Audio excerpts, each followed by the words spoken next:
2, 3, fight!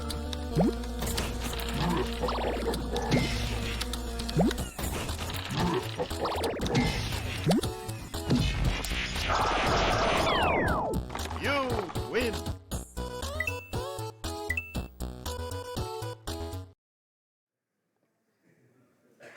On est parti du coup? Ok, bon. Bien, bonjour à tous. Donc aujourd'hui, je suis là pour vous parler un petit peu de Python et surtout de performance et qu'est-ce qu'on peut faire en termes de profiling et d'optimisation quand on a du code en Python excellent. Donc pour me présenter rapidement, je m'appelle Pierre Rust, je suis développeur, j'ai fait du Java, du C++, aujourd'hui surtout du Python. Et je suis aussi chercheur, je fais de la recherche en intelligence artificielle, mais la partie pas à la mode. Donc je fais pas de machine learning, je fais pas de réseau de neurones, je fais plutôt des systèmes multi-agents. C'est super intéressant, mais c'est pas à la mode et c'est pas de ça dont je vais vous parler aujourd'hui. Le QR code correspond au repo GitHub de tout le code que je vais vous présenter. Mais si vous allez tout simplement sur Pierre Rust sur GitHub, vous retrouverez le code. Parce que là, aujourd'hui, en fait, vu la longueur, je n'aurai pas le temps de vous montrer énormément de lignes. Mais si vous voulez regarder après ce qui se passe exactement, vous pourrez toujours aller voir là-bas. Et voilà. Donc, je vais commencer par vous parler un peu de Python. Je pense que tout le monde connaît.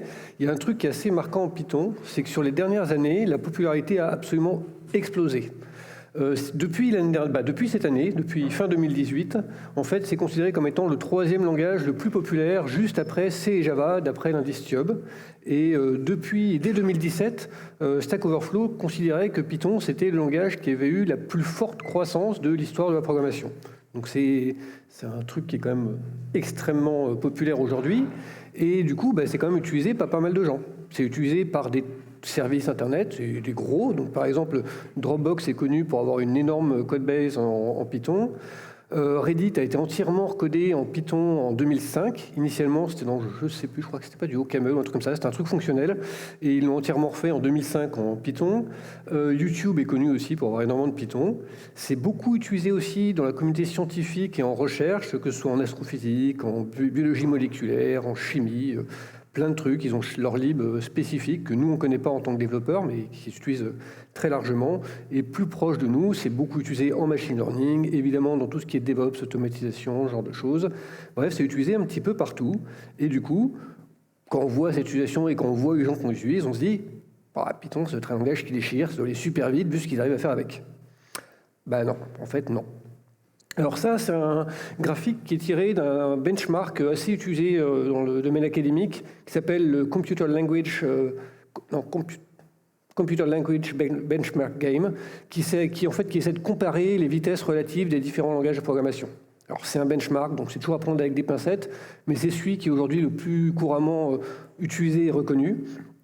Et sur ce graphique, vous voyez en fait, plus vous êtes à gauche et plus le code pour un même besoin est petit. Donc c'est une façon de mesurer éventuellement l'efficacité pour le développeur. Et plus vous êtes en bas et plus votre code est rapide. Donc quand on regarde ça rapidement, on se rend compte que Python, c'est pas le plus lent, mais il y a quasiment que Ruby et Perl qui font moins bien. Donc non, Python, c'est pas rapide. Alors évidemment, ça a d'autres avantages, parce que c'est quand même bien à gauche. Mais la rapidité ne doit pas être le premier truc quand même. Et pourtant, il y a plein de gens qui s'en servent. Donc du coup, la question qu'on va essayer de se poser aujourd'hui, c'est pourquoi est-ce qu'on l'utilise si c'est aussi lent? Et surtout, comment est-ce qu'on fait pour avoir des perfs acceptables? Et comment tous ces gens font pour faire des programmes qui marchent et des gros calculs scientifiques, alors qu'à la base, ils ont utilisé un truc qui n'était pas rapide? Alors, pour répondre à cette question, moi, j'ai pris un petit programme d'exemple. Je me suis amusé à développer un retraceur. Alors, c'est un collègue qui est dans le coin, là-bas, David, qui m'a donné l'idée qu'il en avait déjà fait un. Bon, forcément, je l'ai redéveloppé parce que je voulais voir comment ça marchait réellement. Alors, un retraceur, qui est-ce qui voit à peu près ce que c'est? Ça a levé la main. Qui est-ce qui en a déjà développé un? Il y en a quand même. Pas beaucoup, mais j'en ai vu au moins 3. Alors, un retraceur, c'est une technique en computer graphics qui vous permet d'avoir des images super réalistes. Donc là-dessus, c'est très intéressant. L'image de droite, là, que vous voyez, c'est du ray tracing. Alors, c'est pas le mien, malheureusement. C'est un peu plus velu que ça. L'avantage, c'est que c'est implémentable relativement facilement. Vous pouvez vous faire plaisir sans passer des mois dessus. Alors, pas pour obtenir ça, évidemment, mais vous pouvez faire des trucs sympas sans non plus passer une thèse dans le domaine. L'avantage pour nous aujourd'hui, mais l'inconvénient en règle générale, c'est que c'est super coûteux en calcul. Aujourd'hui, on arrive et on commence à le voir en temps réel, mais uniquement parce qu'on arrive à déléguer énormément de choses de matériel au niveau GPU. Mais sinon, historiquement, c'est un truc qui est super, super lent et qui peut prendre des heures. Une image de ce type-là, c'est vraiment des heures, si ce n'est des journées de calcul. Et puis bon, c'est assez fun à faire. Alors, je ne vais pas vous faire un cours complet sur ray tracing, je vais juste vous donner les grandes lignes de ce que moi j'ai implémenté et de vraiment la base du ray tracing. Donc imaginez, vous avez une scène et vous voulez prendre une photo avec un appareil photo de cette scène. Alors cette scène, c'est quoi? C'est des objets dans l'espace et c'est des points de lumière, des sources de lumière. Qu'est-ce qui se passe dans la réalité, dans la vraie vie? Les sources de lumière, elles émettent des rayons de lumière qui viennent taper les objets, ça rebondit dans tous les sens, et puis il y a une petite partie de ces rayons de lumière qui vont venir taper le capteur de votre caméra et ça va vous donner une image. Alors évidemment, ça, si vous voulez l'implémenter, ça va poser problème, parce que vous n'allez pas simuler des milliards de rayons de lumière dans tous les sens. Donc le principe du ray tracing, c'est de prendre le problème dans l'autre sens. C'est de dire, dans tous ces rayons de lumière, en fait, moi, les seuls qui m'intéressent, c'est ceux qui vont réellement toucher mon capteur d'appareil photo. Donc je vais prendre le problème dans l'autre sens, je vais regarder tous les rayons qui tombent sur mon capteur d'appareil photo, et je vais les remonter dans l'autre sens. Je vais regarder quel objet il tape. Alors, la version la plus simple, c'est de dire, j'ai mon point de vue, je prends un rayon qui passe, donc mon image, là, c'est le petit trait bleu que vous voyez, là, ce que j'appelle screen. Je tire un rayon qui part de mon point de vue, qui passe par mon écran, et je regarde quel est l'objet qui tape. Si l'objet est rouge, je dessine un pixel rouge. Si l'objet est gris, je dessine un pixel gris. Et si je tape rien, je dessine un pixel de la couleur du background. Alors, ça vous donne des aplats, tout plats, c'est pas encore... il n'y a pas beaucoup d'effets waouh, mais ça marche déjà, et j'ai déjà dessiné la version minimale d'une sphère rouge dans l'espace. Si je veux aller un peu plus loin, je peux rajouter de l'ombrage. Là, qu'est-ce que je fais? Je recommence pareil, je tire mes rayons, et à l'endroit où mon rayon vient taper un objet, je me dis, est-ce que d'ici, je peux voir une source de lumière?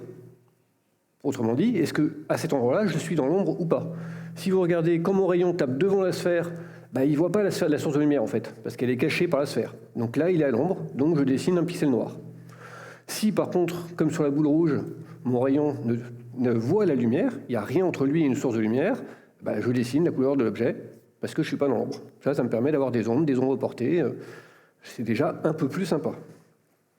Alors je peux aller plus loin, je peux rajouter un modèle d'éclairage. Donc le plus courant, c'est Phong ou Blindfong, où là, vous allez dire, la couleur que j'affiche, ce n'est pas directement la couleur de l'objet. C'est une sorte de somme pondérée entre la couleur de l'objet avec la lumière ambiante, plus une composante diffuse qui dépend des caractéristiques de du matériel de votre objet, plus une partie de réflexion spéculaire, c'est la partie qui vous permet d'avoir des petits reflets. Alors là, vous ne le voyez pas très bien sur le projecteur, mais il y a des petits reflets où vous pouvez voir des points blancs si un objet est légèrement verni. Alors, je ne vous mets pas toutes les formules, mais globalement, vous prenez n'importe quel cours 101 de Computer Graphics et vous allez retrouver les formules qui vous donnent ça. Et globalement, c'est du produit factoriel, ça dépend de l'angle du cosinus de l'angle d'arrivée de votre rayon et du cosinus du rayon de lumière qui vient éclairer le point que vous considérez. Bref, vous l'implémentez et ça vous donne ce genre de choses. Ça commence, vous avez une ombre, vous avez des reflets, ça commence à ressembler un peu à quelque chose. Vous pouvez aller encore plus loin. Vous allez vous dire, dans mon monde, j'ai aussi des objets, ils ont un effet miroir. Alors c'est plus simple à coder, en fait, c'est tout bête. C'est que vous faites un lancer de rayon récursif. Quand votre rayon vient toucher une surface qui a cette propriété miroir, au lieu de prendre directement la couleur de l'objet qui a la propriété miroir, vous lancez un deuxième rayon à partir de là, et vous allez voir ce qui tape. Et vous prenez cette couleur-là. Donc là, mon rayon tape le sol devant la sphère, il rebondit, il va voir la sphère. Donc, au lieu d'afficher directement le sol, j'affiche la couleur du sol, plus la couleur que vue par le rayon qui rebondissait. Pour aller encore plus loin, je peux faire de la transparence, de la réfraction. La réfraction, c'est un peu le même principe, sauf que là, quand vous touchez un objet qui a une capacité de réfraction, vous allez dire, je vais renvoyer cette fois-ci 2 rayons en plus récursivement. Un qui correspond à la composante réfléchie de la lumière à cet endroit-là, et un qui correspond au rayon de lumière qui traverse l'objet. Imaginez une vitre, quand vous voyez une vitre, en général, vous voyez au travers, mais en même temps, vous avez des reliefs, des reflets. Donc, dès que vous touchez un objet en fait transparent, il y a une partie de la lumière qui réfléchit, une partie qui traverse l'objet. Alors ça encore, ça dépend des caractéristiques matérielles de votre objet, des caractéristiques de la surface, et c'est pondéré par le cosinus des angles d'arrivée des rayons. C'est pareil, je ne vous ai pas mis les formules, mais globalement, vous manipulez des vecteurs à longueur de temps, vous faites des dot products, des cross products, et vous arrivez à ce genre de choses. Alors là, pour les gens qui se posent des questions, ma sphère, elle est réellement transparente. Sauf que selon les caractéristiques de l'objet, quand vous regardez à travers une sphère transparente, ça inverse la scène qui est derrière. C'est pour ça qu'en fait, vous retrouvez le sol au-dessus et le ciel en bas. Une fois qu'on a tous ces principes-là, qu'est-ce qu'on fait? On implémente un lancer de rayons. Et on essaie de le faire en respectant le titre d'un chapitre écrit par Elliot Rusty Harold, un monsieur qui a écrit plein de bouquins, principalement sur Java, pas de Python, dans Beautiful Code, et qui dit que le code, on l'écrit dans un certain ordre. D'abord, on l'écrit de manière correcte, après, on essaie de l'écrire de manière élégante, et au final, on l'écrira de manière rapide. Donc c'est ce que j'ai essayé de faire. Alors j'ai essayé de le faire de manière correcte. J'ai des images qui marquent, donc ça doit être pas trop mal. C'est décemment joli. Le fast, j'ai pas du tout géré. Ça, on verra après. C'est en bas dans la liste. Donc pour l'instant, j'ai juste fait l'implémentation directe à partir des cours de computer graphics niveau débutant. J'ai pris les formules, j'ai pris les algorithmes, je les ai implémentés. Et ça m'a donné un code, je ne peux pas vous le mettre en entier, mais vous le retrouverez sur GitHub. J'ai quelques objets, c'est pas très gros, je dois avoir 400 lignes maximum hors commentaire. J'ai une classe caméra qui prend une image, j'ai une classe écran. En gros, j'ai exactement les objets que vous avez vus sur les dessins que je vous ai montrés avant. J'ai une classe scène qui me permet de trouver quel est l'objet que rencontre un rayon dans la scène. J'ai une classe objet, qui sont tous les objets qui sont dans la scène, qui permet de savoir si je les rencontre et de leur demander la couleur quand un rayon vient les voir. Et une classe vecteur qui est utilisée pour tout ce qui est calcul vectoriel, vu qu'au final, c'est comme ça qu'on fait majoritairement. Et ça vous donne des choses comme ça.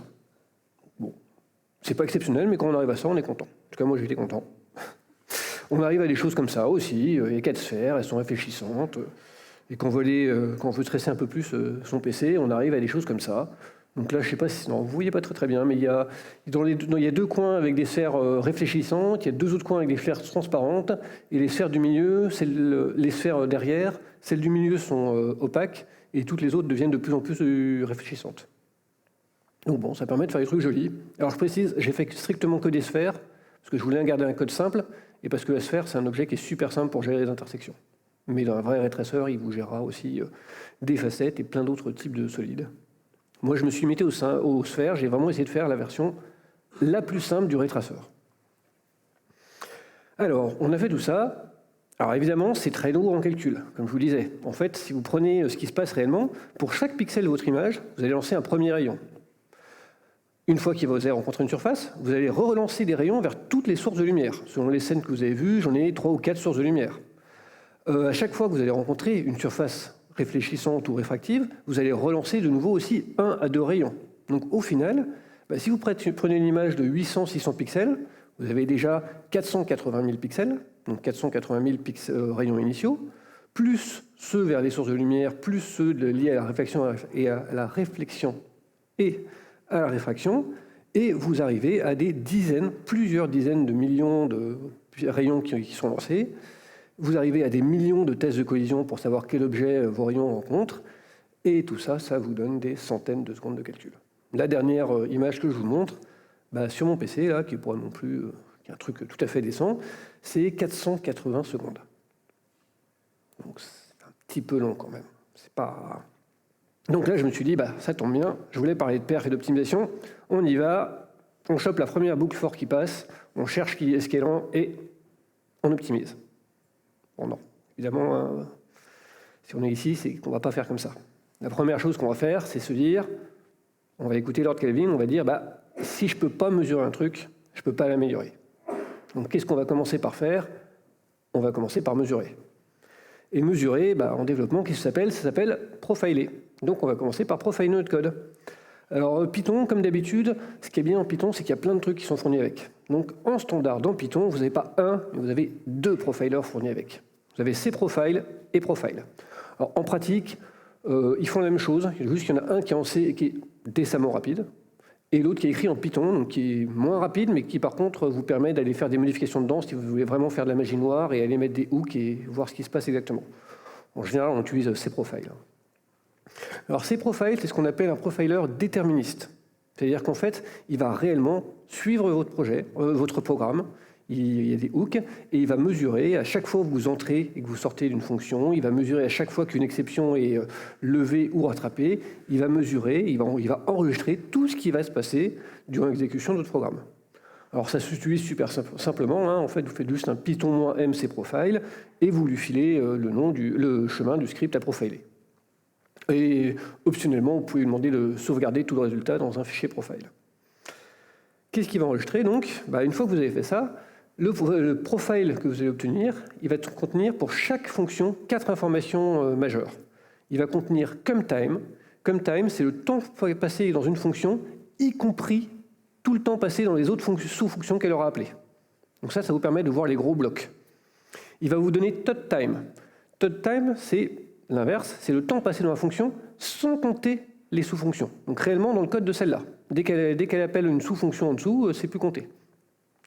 Et encalls, ça c'est explicite, hein, c'est le nombre d'appels de la fonction. Alors ce qui est sympa, c'est que ça vous donne aussi les récursifs et ça vous indique quelle est la proportion d'appels directs et d'appels récursifs. Des fois c'est utile. Et per code, ça c'est trivial, c'est juste une division, c'est le temps passé le temps total passé par appel.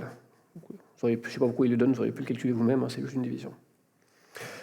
Et Python, comme d'habitude, vous donne plein d'outils, donc ça vous donne un outil super pstat qui vous permet d'aller examiner ces informations. Bon, en termes d'expérience utilisateur, c'est pas tout à fait ça. C'est un outil en ligne de commande, voilà ce que ça vous donne. Là, vous pouvez aller faire des requêtes super explicites, lui demander de trier sur une colonne, de filtrer, c'est une horreur. Je ne sais pas s'il y a des gens qui s'en servent. Bref, heureusement, il y a plein d'autres outils dans l'écosystème qui vous permettent d'avoir des trucs un peu plus sympas.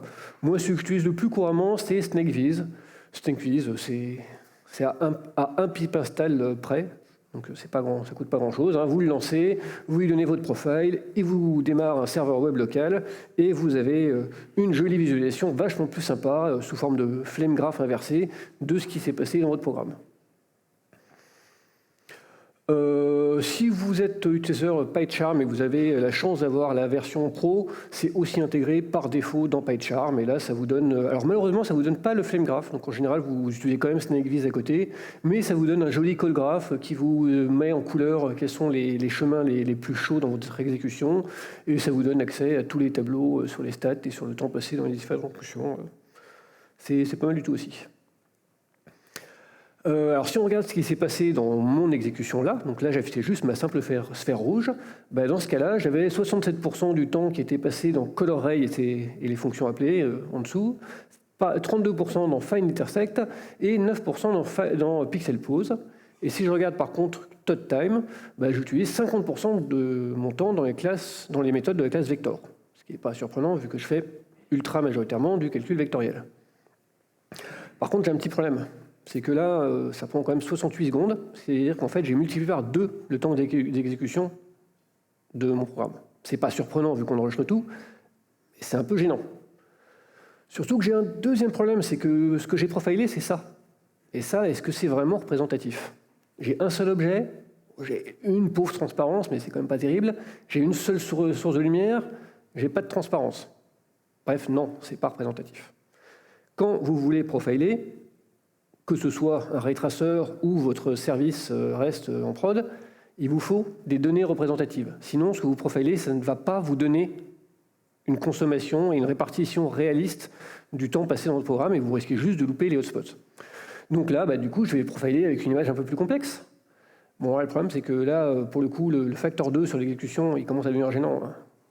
1000 secondes, c'est long. Si je dois le refaire à chaque fois que je fais une modif, ça va quand même être pénible.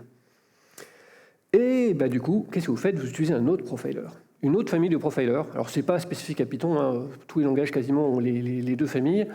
Vous utilisez un sampling profiler ou statistical profiler. C'est un profiler à échantillonnage en français qui a beaucoup moins d'impact sur les performances. Alors, comment il fait? En fait, il ne va pas tout enregistrer. Au lieu de tout enregistrer, ce que ce type de profiler va faire, c'est que périodiquement, il va aller regarder ce qui se passe. Donc, par exemple, 10 fois par seconde ou 100 fois par seconde, il va regarder dans votre programme et il va dire, tiens, à ce moment-là, ma call stack complète, c'est ça.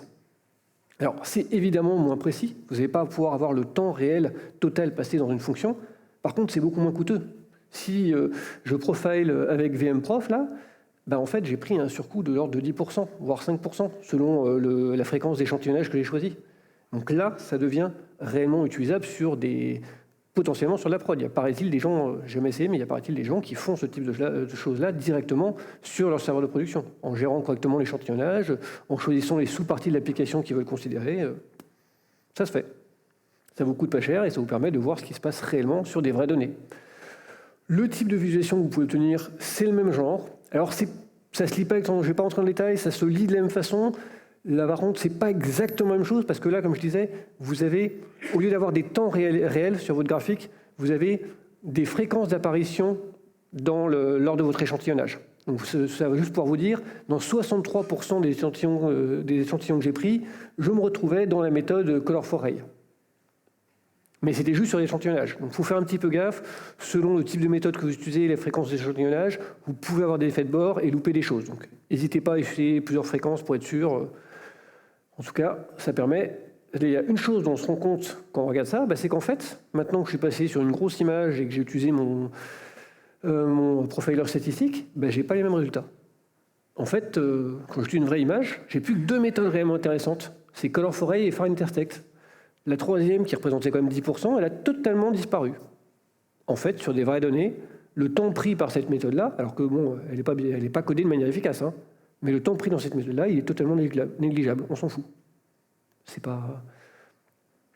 Donc ce qu'il faut en retenir, c'est que quand vous voulez profiler et à la suite optimiser, faites-le avec les bonnes données. Faites-le pas sur des cas d'école. Vous allez optimiser un truc, mais un truc potentiellement totalement négligeable et inintéressant sur la big picture. C'est comme quand on fait des tests de perf. Bon, on a mesuré, ça y est, optimisé maintenant. On chope notre ligne, notre boucle fort, on y va. Évidemment, non. Encore une fois, non. Quand on optimise, on va essayer de faire les choses dans le bon ordre. On va essayer de partir du plus haut pour descendre jusqu'au plus bas. Alors ça, c'est l'ordre que vous trouvez généralement dans la littérature. On vous dit, quand vous l'optimisez, la première chose que vous regardez, c'est pas les boucles forts. C'est commencer à vous poser des questions sur votre design et votre architecture. Ça ne sert à rien d'optimiser des boucles forts et des variables intermédiaires si en fait votre service, pour afficher une page, il fait appel à 45 autres sous-services derrière. Peut-être que c'est de ce côté-là qu'il faut les regarder d'abord. Donc commencez par regarder le design et l'architecture générale de votre application avant d'aller regarder les petits détails techniques en dessous. Une fois que vous avez regardé le design, allez regarder les algorithmes. Peut-être qu'il y a des endroits où vous faites des algorithmes affreux en grand taux de n carré, voire pire. Alors qu'en fait, il y a des algorithmes qui font la même chose en log n. Peut-être que vous n'avez pas utilisé la bonne structure de données, peut-être que vous faites une grosse recherche dans une liste géante, et qu'en fait, vous avez juste oublié d'utiliser un dictionnaire. Après, ensuite, seulement, on pourra aller regarder ce qui se passe au niveau de la ligne de code, voire même ce qui se passe au niveau de l'interprétation ou de la compilation, si vous ne faites pas du Java, du Python, mais autre chose. Donc, on va commencer par regarder l'architecture. Donc là, pour regarder l'architecture, la métrique qui vous intéresse, c'est le temps cumulé. C'est ce fameux come time. Parce qu'il vous donne vraiment les deux gros blocs. Et donc nous, ce qu'on disait, c'est qu'en fait, tout se passe dans Color for Ray et Fine Intersect. Donc je vais aller regarder quel endroit est-ce que j'appelle alors Color for... excusez-moi. Donc, on s'aperçoit que le plus gros morceau en dessous, c'est cast-ray, qui appelle ces deux fonctions dessus. Donc on va regarder à quel endroit j'appelle réellement ce cast-ray. En fait, ce cast-ray, je l'appelle dans ma méthode principale, TakePicture, où là, je prends tous les pixels un par un, et pour chacun des pixels, je cherche quel est le rayon correspondant, je l'envoie sur la scène, et j'affiche la couleur. C'est bien. Donc c'est une grosse boucle for qui fait 480 000 itérations. Et si on regarde un petit peu, en fait, elles sont toutes indépendantes, ces itérations. En termes d'archi, il y a un truc simple que je peux faire, c'est que je n'ai pas besoin d'attendre qu'une itération soit terminée pour faire la suivante. Je peux les lancer tout en parallèle. Donc je peux paralléliser tous mes calculs. Ça ne sert à rien d'avoir une grosse boucle for et de faire tout ça séquentiellement.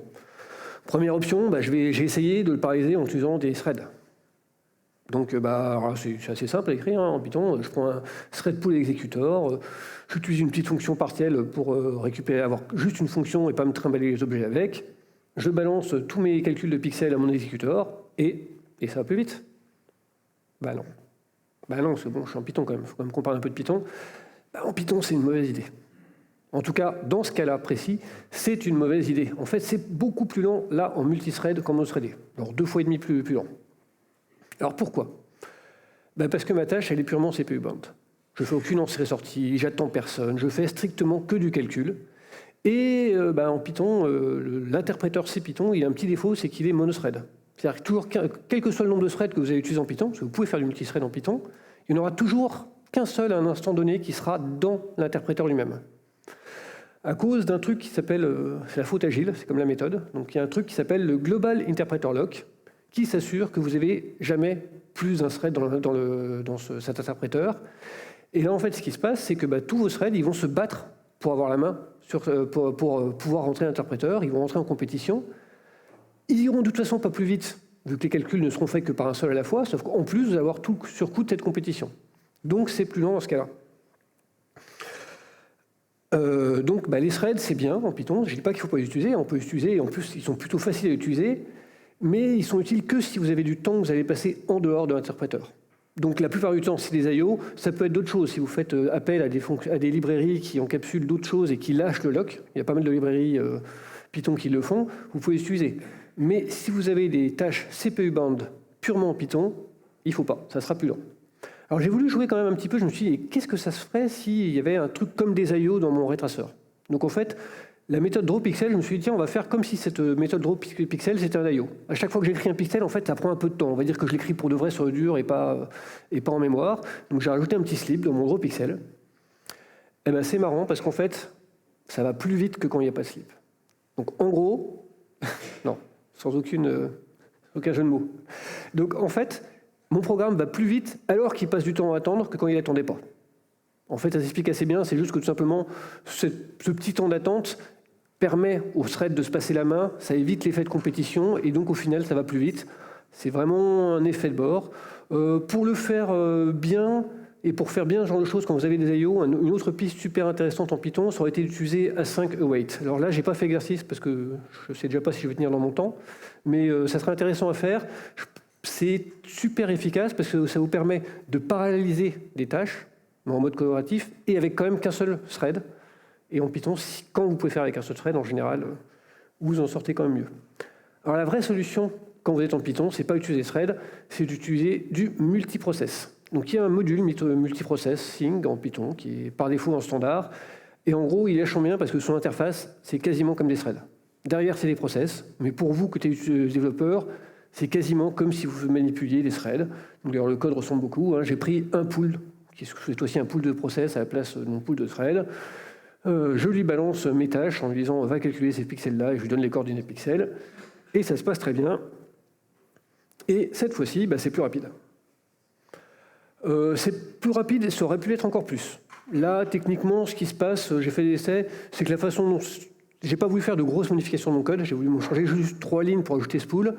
Ce qui fait que du coup, j'ai quand même beaucoup de communication interprocess qui est gérée automatiquement par Python avec le module Pickle. On pourrait faire mieux. Là, en gros, j'ai un gain je me souviens plus, je crois, de l'ordre de... Je divise par 2, alors que je passe de 1 à 4 cœurs utilisés. En pratique, je pense qu'on pourrait diviser par 3, voire 3,5 en le refaisant un peu plus proprement. Mais en tout cas, ça se passe bien, c'est facile, et j'ai modifié 3 lignes. Donc...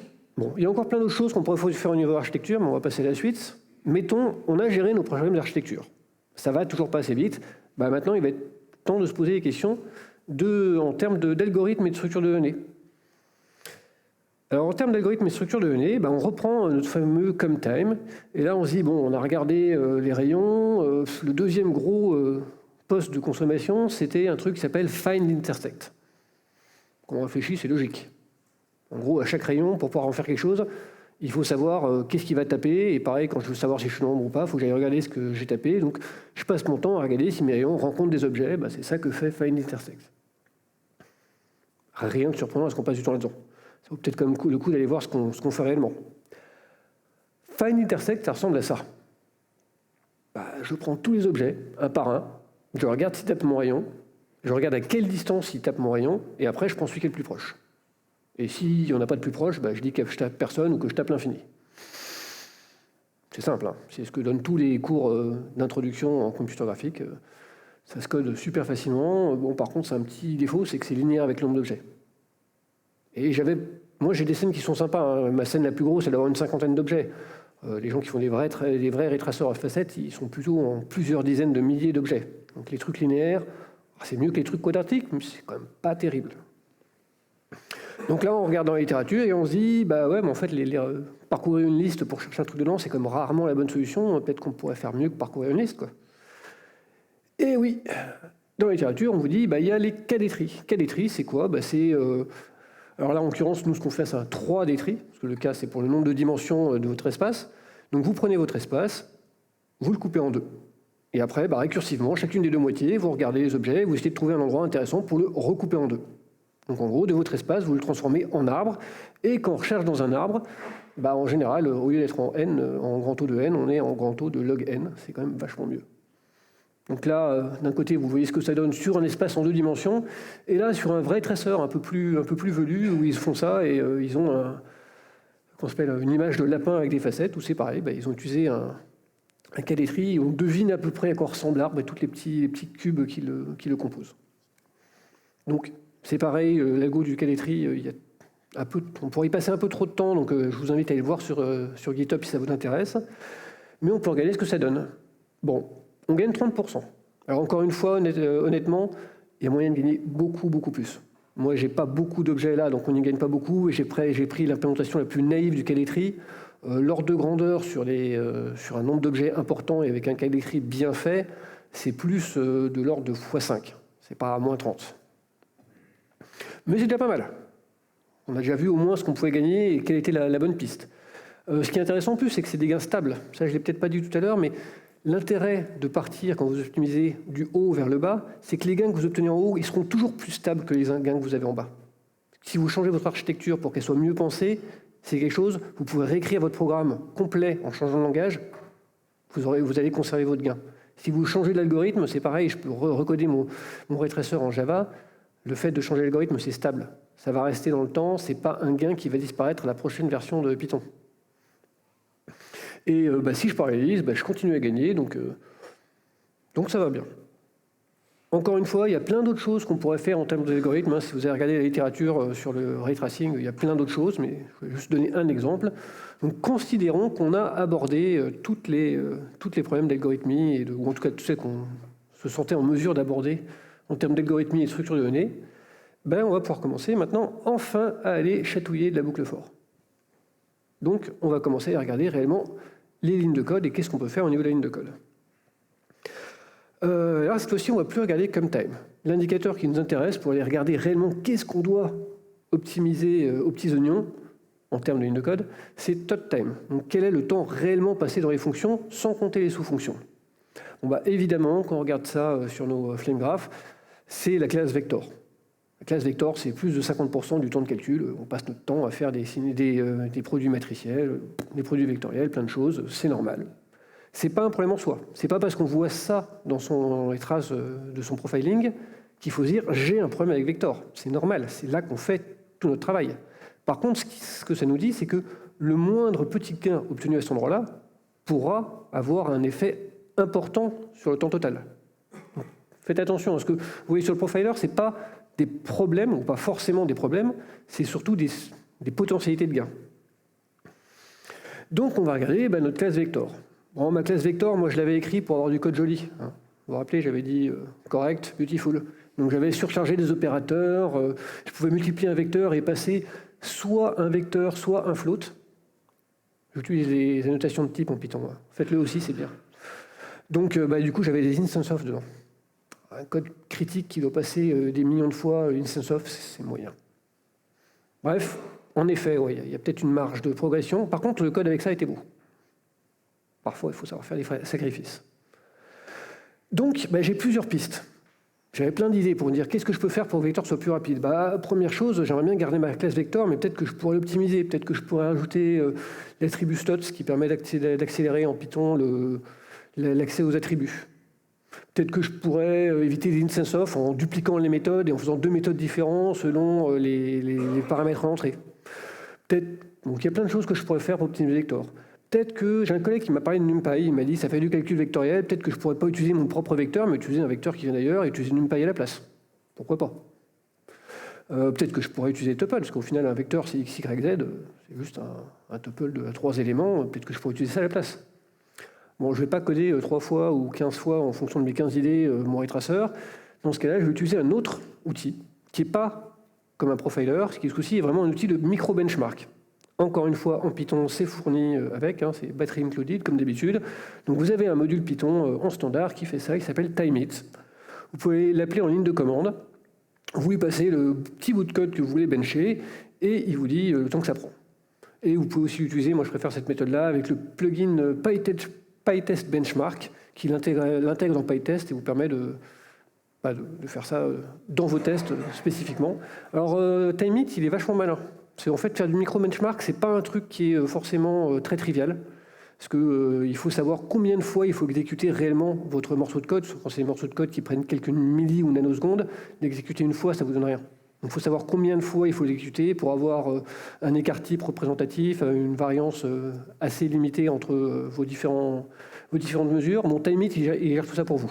En gros, il commence à le faire tourner, il regarde de combien ça varie entre deux exécutions, il calcule quel est statistiquement du coup le bon nombre de fois à faire tourner votre code pour avoir une mesure représentative. Il fait tout ça très bien. Et c'est l'outil idéal quand je me pose ce type de questions, que je me dis quelle est la bonne modification à apporter à cette ligne-là ou là, cette méthode-là.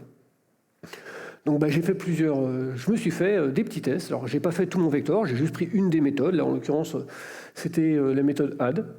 Et je me suis pris un petit test à chaque fois avec PyTest pour regarder combien de temps, pour faire un exemple, sans tout coder. Et je les ai passés au benchmark pour savoir quel temps il allait. Et bam! Alors là je vous ai coupé la sortie parce qu'il vous donne encore plein d'autres infos en plus, PyTest avec le plugin timeit. Et donc, on voit tous les essais que j'ai faits. On s'aperçoit qu'en effet, mon test vector, c'est le vecteur d'origine. Celui que j'utilise actuellement, c'est le plus lent. Sa moyenne, là, à 1215, c'est quand même lent. NumPy, on m'en avait dit du bien. Moi, c'est pas terrible quand même. C'est un peu mieux que ce que je faisais tout seul. Mais par contre, le tuple, bien utilisé. Alors, remarquez qu'il y a deux versions du tuple. Il y a le tuple décompose et le tuple index. Donc, même sur un simple tuple, on peut avoir une différence assez sympa selon la façon dont on accède aux éléments du tuple. Et ma meilleure option, là, elle est quand même 3 à 4 fois plus rapide que mon vecteur. C'est pas mauvais. Donc, je l'ai utilisé, j'ai remplacé mon vecteur par des tuples, j'ai rajouté des fonctions qui faisaient l'équivalent des méthodes de ma classe vector, j'ai modifié tout mon code. Alors, soyons honnêtes, c'est moins lisible. J'ai plus de surcharge opérateur, c'est un peu moins joli, mais par contre, j'ai quand même gagné 80% en perf. C'est quand même pas mal. Je suis passé à 100 secondes. Si vous vous rappelez, au départ, j'étais 480. On a déjà divisé par plus de 4 par rapport au départ. C'est pas mal. Alors, sur la même méthode, on peut encore trouver plein d'autres endroits. J'ai fait d'autres essais, je suis allé regarder. Il y a les boucles for en général, vous pouvez les optimiser en utilisant des list comprehension qui sont plus rapides. Les try except, qu'on pouvait les utiliser à la place de faire une vérification, c'est bien. Slot, ça marche aussi très bien. Par contre, toutes ces optimes, il faut les faire que si vous les avez vérifiées avec du micro-benchmark avant. C'est quasiment infaisable à l'avance de savoir si ça sera efficace ou pas. Donc benchmarkez, faites du micro-benchmark à chaque fois et allez chercher des listes sur le net. Là, j'ai pas voulu le rajouter dans la présentation, mais il y a plein de gens sur le net qui vous donnent la liste des candidats potentiels à optimiser pour et après, de toute façon, vous avez votre profiling aussi qui vous permettra de les identifier. Je ne l'ai pas montré, mais VMProf vous permet de faire aussi de vous identifier les lignes les plus chaudes, plus bas que la méthode. Donc ça vous permet de vous donner réellement quelles sont les lignes sur lesquelles vous aurez potentiellement un gain à faire. Voilà. Bon, il y a quand même un truc qui m'embête. Moi, j'ai entendu plein de bien de NumPy et quand j'ai fait mon test, là, ça se passait pas bien. Pourquoi ? Alors NumPy, pour ceux qui ne connaissent pas de nom, c'est une librairie de calcul scientifique. Son objet principal pour lequel il est connu, c'est un tableau en n dimensions, le NDArray. Et ça sert à faire du calcul matriciel, de l'algèbre linéaire.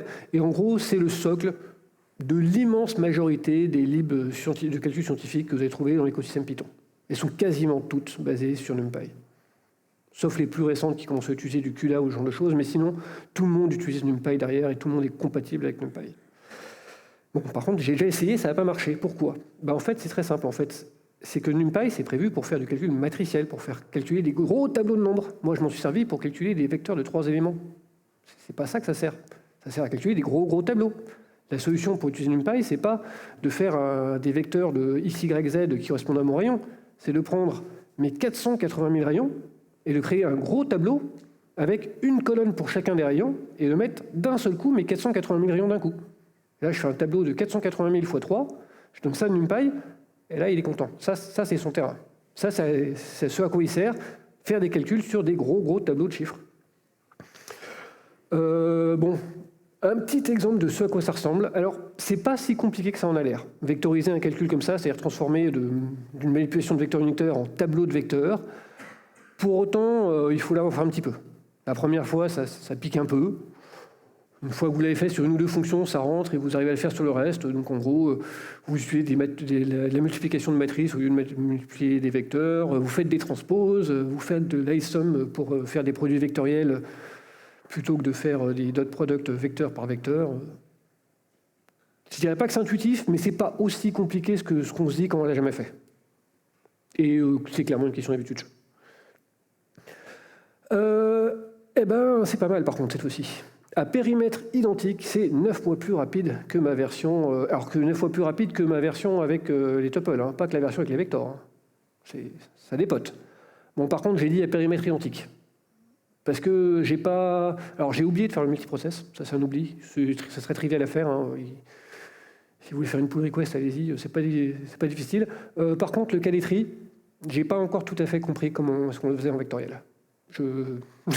C'est pareil, si quelqu'un a une idée, je sais que c'est faisable, je sais que les gens le font. J'ai pas encore vu, moi, comment ça rentrait dans la Go.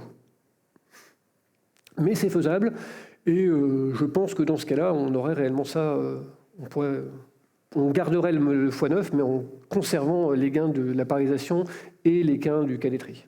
Ce que j'ai pas fait pour le moment. Voilà. Bon, j'ai passé tout ce que je pouvais faire au niveau code. Maintenant, je peux peut-être encore aller plus loin. Je me dis, c'est toujours pas assez rapide. Ben, il me reste encore une dernière étape. La compilation, si j'étais en C, C++, l'interprétation, quand je suis sur un langage interprété. Alors là, j'ai 3 candidats. Il y en a d'autres, j'ai pris les plus importants. Ben, je pourrais compiler des morceaux nativement. Pour ça, je peux utiliser Cython. Je peux faire du JIT sur des sous-parties du truc. Pour ça, je peux utiliser Numba. Alors, et Numba, en plus, il est capable d'utiliser le GPU. Là, j'ai pas d'exemple dessus, j'ai pas réussi à l'appliquer. Numba, c'est un truc qui marche très bien, mais quand vous avez écrit votre code Python pour lui, si vous avez du code Python existant, moi j'ai trouvé que c'était un peu difficile à faire rentrer dedans. Et sinon, je peux enfin changer d'interpréteur. Alors, je vais commencer par regarder ce que je peux faire avec Cython. Cython, c'est C Extension for Python. En gros, c'est une librairie super courante dans le domaine du calcul en Python, qui a 2 utilités principales. Ça vous permet d'appeler ou d'être appelé, en gros de faire un pont d'appel entre du C, du C++ et du Python. Première utilisation, donc on avait une lib C déjà existante. En gros, ça sert à faire des wrappers, en grande partie. Et ça vous sert aussi à transformer ou à compiler du code Python existant en C. Donc là, c'est dans ce cas-là qu'on va utiliser. Parce que là, mon but, c'était pas de recoder mon ray tracer en C et de le wrapper en Python. Mon but, c'est quand même de continuer à le faire en Python. Donc là, ce que je vais faire, c'est que je vais juste cythoniser une partie de mon code. Je vais prendre des morceaux choisis de mon code, je vais les mettre dans un fichier avec une extension PYX. Je vais éventuellement faire des modifs à la marge dessus. Je ne vais pas réécrire mon code, mais je vais peut-être quand même faire des modifs un petit peu. Je pourrais ne pas en faire du tout, hein, j'ai juste moins de gains. Mais je peux prendre juste mon code Python sans aucune modif et le donner à Cython en disant « essaie d'en faire un truc ». En général, ça marche, mais on n'obtient pas le maximum de gains comme ça. Et après, je vais juste déclarer dans setup.py de mon projet qu'il faudrait qu'il aille, pour dire à Cython qu'il faut qu'il aille s'occuper de ces trucs-là. Et dans le reste de mon programme, je vais continuer à utiliser les méthodes que j'ai déplacées, que j'ai cythonisées, comme avant. Comme si elles étaient en Python classique. C'est transparent, je ne vois rien. Ça, c'est un exemple. Alors moi, ce que j'ai fait, c'est que j'ai cythonisé toutes les opérations sur les vecteurs, dot product, cross product, et les méthodes de test d'intersection, les 2 trucs qui prenaient du temps. Donc ça, c'est l'exemple de la cythonisation des méthodes du cross product et du dot product. Vous voyez, j'ai pris mon code Python, j'ai transformé mon def en cpdef, et j'ai rajouté des floats. Les floats, je peux ne pas les mettre, c'est juste que ça va plus vite quand je les mets, donc comme je le sais et que je sais que ça sera que ça, il ne faut pas se priver, sinon la même chose, c'est pareil. Et je gagne 250%. C'est pas mal. Franchement, et là, je suis descendu à 30 secondes. Et là, par contre, j'ai gardé le multiprocess, j'ai gardé le calétrie. Franchement, c'est pas mal. Et on peut aller encore plus loin. Après, il faut trouver jusqu'où on peut aller. Parce que si vous repassez tout dans ce type-là, au bout d'un moment, peut-être, dites-vous qu'il faut l'écrire en C, cette partie-là, réellement. Mais quand vous voulez juste une petite partie existante et juste quelques méthodes, franchement, c'est quand même super efficace. Petit détail, évidemment, du coup, sur votre machine, il vous faut une toolchain complète. Hein. Derrière, ça fait appel à GCC, ça fait plein de trucs dans vos dos, donc il y a un coût en termes d'infra quand même. Faut pas rêver. Donc, je disais, Numba, j'ai pas eu de résultats satisfaisants, donc je vous en parlerai pas plus que ça, si ce n'est qu'il y a plein de gens qui s'en servent et que ça vous permet de déléguer cette fois-ci carrément côté GPU. Donc, il y a sûrement moyen de faire des choses avec. Et la dernière solution dont je voulais vous parler, c'est PyPy. Alors PyPy, qu'est-ce que c'est? C'est un autre interpréteur Python. On parle toujours de Python, mais Python en soi, c'est une spec. C'est une spec de langage. C'est pas réellement l'exécutable. Quand on parle de Python, dans l'immense majorité des cas, on parle de C Python, qui est l'implémentation de référence de la spec et qui est faite en C. Mais il en existe d'autres. Alors il en a existé qui étaient efficaces sur JVM, par exemple. Aujourd'hui, elle est un peu morte, mais ça a existé avec Jython. Il y en a une autre qui est pas mal du tout, qui s'appelle PyPy, et qui est donc un interpréteur Python qui utilise la compilation juste à temps. Et qui, donc, son intérêt, c'est cette compilation juste à temps et une utilisation de mémoire plus réduite par rapport à l'interpréteur C Python classique. Là, pour le coup, sur votre code, il n'y a rien à faire. Vous avez juste installer PyPy et l'utiliser à la place de C Python. C'est tout. Et bon, la raison pour laquelle je vous ai passé en dernier, c'est que ça a marché trop bien. C'était trop bien pour mon exemple. Je descends à 8 secondes. Donc je suis 3 fois plus rapide encore que ce que j'avais fait au départ. Donc là, je suis passé au départ, si vous vous rappelez, 480 secondes, je suis descendu à 8 secondes. En gardant évidemment le calétrie, pas la parallélisation. Donc ça m'embête. Et c'est pour ça que je l'ai mis en dernier, c'est qu'au final, on se dit, mais pourquoi j'ai fait tout ce talk si en fait il suffit d'utiliser PyPy, diviser mes perfs par 40, et pourquoi je m'embête depuis 3 quarts d'heure et je vous emmerde? En fait, c'est parce que ça se passe un peu trop bien dans ce cas-là. Là, on fait un x40 sur un programme standard, attendez-vous à du x2. C'est plus réaliste. Et ce gain de perf, il se fait aussi à un certain coût. Moi, j'utilise une lib externe pour générer l'image. Il a fallu que je la recompile nativement parce qu'elle ne marchait pas avec. Globalement, PyPy, c'est vachement bien, mais ce n'est pas aussi mature que C Python. Ça a toujours 1 à 2 versions de retard. Et vous pouvez tomber sur des comportements bizarres. Donc, c'est très très bien si vous avez un calcul à faire chez vous, si vous voulez mettre un service en prod. Je ne sais pas combien il y a de gens réellement aujourd'hui qui font tourner des trucs en prod dessus. Je pense qu'il y en a, mais je pense qu'ils ont mis une chaîne de validation avant version costaud, quoi. Typiquement là, effet de bord surprenant, avec PyPy, si je parallélise avec multiprocess, c'est plus lent. En Python, j'avais un super gain, avec PyPy, c'est plus lent. J'ai mis du temps à comprendre, en fait, c'est la librairie de sérialisation qui permet parce que dès que vous faites du multiprocess, il va faire de l'IPC et sérialiser des trucs. La librairie de sérialisation de PyPy, elle est lente. Celle de Python, elle est rapide, parce qu'elle est développée en C. Celle de PyPy, elle est lente, parce qu'elle est développée en Python. C'est bizarre, mais voilà. Donc, de temps en temps, vous allez tomber des trucs bizarres comme ça. NumPy, c'est pareil. NumPy, c'est censé marcher bien avec PyPy. Moi, dans mon cas, c'était plus lent. Donc, PyPy, c'est vachement bien. Allez pas croire que c'est aussi bien que ce que les 8 secondes et le facteur 40 vous donnent là. C'est bien. Franchement, c'est très, très bien. Ça ne vous dispense pas de faire tous les autres trucs avant. Donc, au final, si pour conclure, on est passé de 480 secondes à 8 secondes. Donc, on peut maintenant répondre aux 2 questions qu'on se posait au départ. Et performance en Python, comment? À peu près comme dans tous les langages, au final. Hein, on mesure, on profile, première chose. On fait les choses dans le bon ordre. On ne jette pas sur la boucle for et le bit de gauche en premier. On fait du micro-benchmark quand on est réellement descendu au niveau de la boucle for. Et en fait, quand on a besoin de performance en Python, on ne fait pas du Python. On prend un truc natif, on le wrap, et toutes les librairies que vous avez utilisées type NumPy font ça. NumPy, c'est pas écrit en Python en dessous. Le calcul matriciel ultra rapide, en dessous, il est écrit en C ou en Fortran. Et par contre, vous l'utilisez en Python quand vous écrivez votre algo. Donc pour la performance, Vous utilisez des wrappers de libs natives ou vous wrappez vos propres libs natives si vous les avez. Et du coup, la deuxième question qu'on avait au départ, c'est pourquoi tous ces gens font du Python? Pourquoi les gens qui font du machine learning, qui est quand même un truc pareil, avec un grand coup de calcul de matriciel, font du Python? Eh bien, c'est pas parce que c'est rapide, parce que c'est pas rapide. C'est parce que c'est un super langage de glue.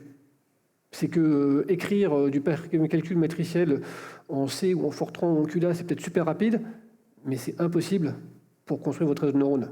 C'est pas gérable. Alors que Python, lui, pour ça, il est bon. Et quand vous profilez, en fait, le calcul, le temps passé dans cette partie-là est négligeable. Donc là où c'est négligeable, utilisez un langage qui est vachement bien pour ce genre de choses, qui est Python. Et là où par contre, c'est pas négligeable en perf, utilisez un langage qui est vachement bien pour ça et prenez du C, du Rust ou autre chose. Et dernier point, si vous faites comme des services web et pas du gros calcul, rappelez-vous, dans ces cas-là, en général, vous êtes IO bound et la perf de votre langage n'a strictement aucune influence. Ça n'a juste pas d'importance, dans l'immense majorité des cas. Voilà, j'en ai terminé. Et si ça vous amuse, donc je vous remercie de venir. Et si ça vous amuse, voilà ce qui se passe quand ça ne se passe pas toujours bien du premier coup. Vous obtenez des trucs bizarres. Donc j'avais dit, c'est marrant le ray tracer. Si vous n'en avez jamais fait, je vous invite à aller regarder sur GitHub ou développer le vôtre. C'est fun. Voilà, si vous avez des questions, il nous reste 2-3 minutes, je pense.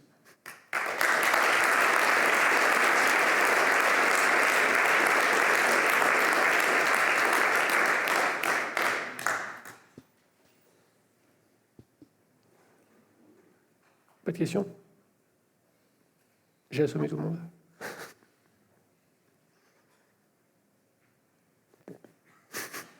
Merci.